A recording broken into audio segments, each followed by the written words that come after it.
October 20th, 1967, a quiet stretch of forest in Northern California. Two men ride on horseback along a remote creek bed. They're filming a documentary about a creature most people think doesn't exist: Bigfoot. Then something moves along the sandbar, tall, covered in hair, walking upright.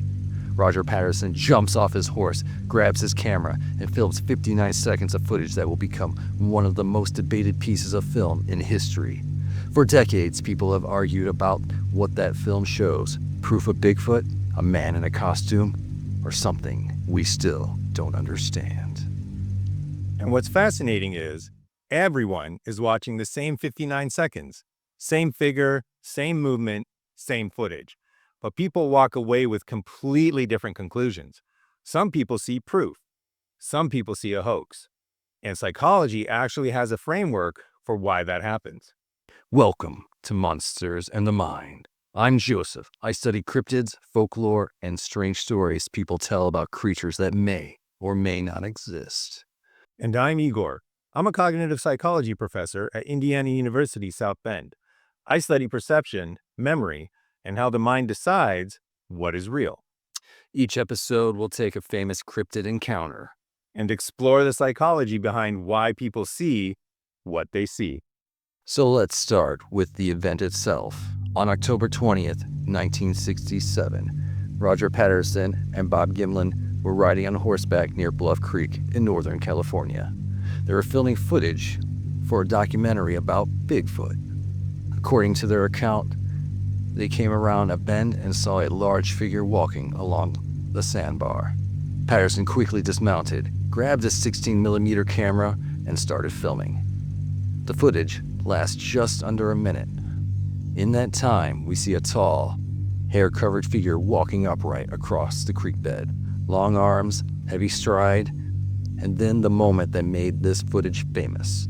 That figure turns and looks back toward the camera. That brief look has fueled debate for more than 50 years. Some people see a real unknown creature. Some see a man in a costume, and others think it's the greatest unsolved mystery in cryptozoology. And what's interesting is nobody's disagreeing about what's physically in the video.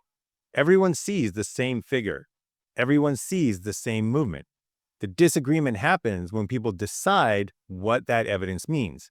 And that's where psychology becomes really useful.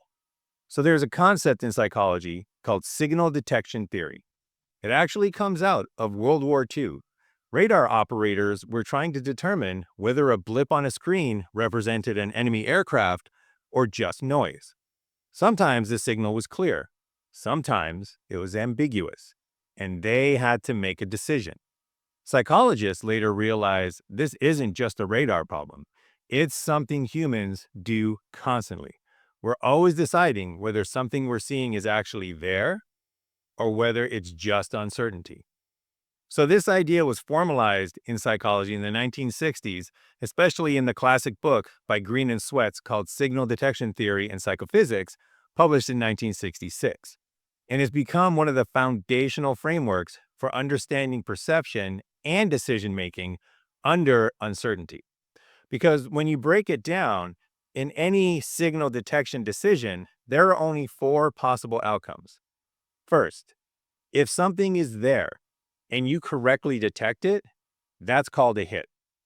On the other hand, if something is there and you miss it, you don't see it, that's called a miss. Now we have the situations where nothing is there. So if nothing is there, but you think that it is, that's called a false alarm. And if nothing is there and you correctly dismiss it, you correctly say nothing is there, that is a correct rejection. So basically, sometimes we see something that isn't there. Exactly. And sometimes we fail to notice something that is there.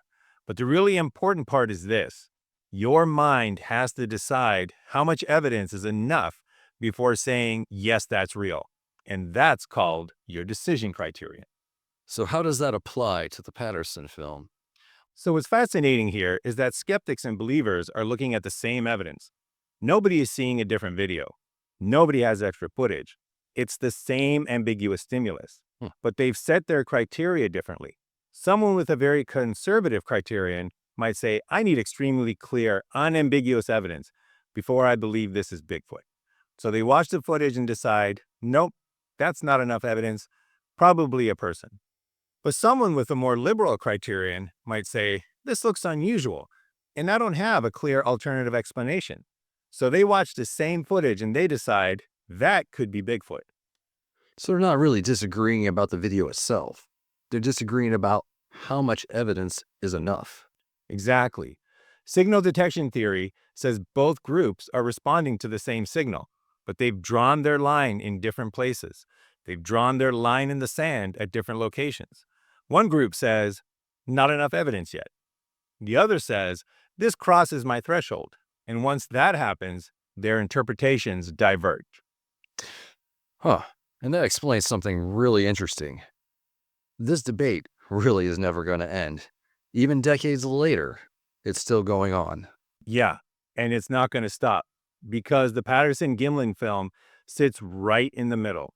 It's not clear enough to force everyone into one conclusion, but it's not vague enough to dismiss it completely. It's ambiguous. So let's say that in the Patterson-Gimlin film, let's say that the figure stumbled and their mask fell off, and then they fumbled trying to put it back on. In that case, there's no debate. That's a human being. On the other hand, let's say that a bear attacked the figure in the film, and that figure picks that bear up overhead and throws it 10 feet. In that case, there's no debate. That's Bigfoot. So the Patterson-Gimlin film is right in the middle. It's ambiguous. And ambiguity is where decision criterion matters the most. People with different thresholds will continue reaching different conclusions. And that's why the debate keeps going. So here's a questioner for listeners. Imagine you're walking through the woods at dusk.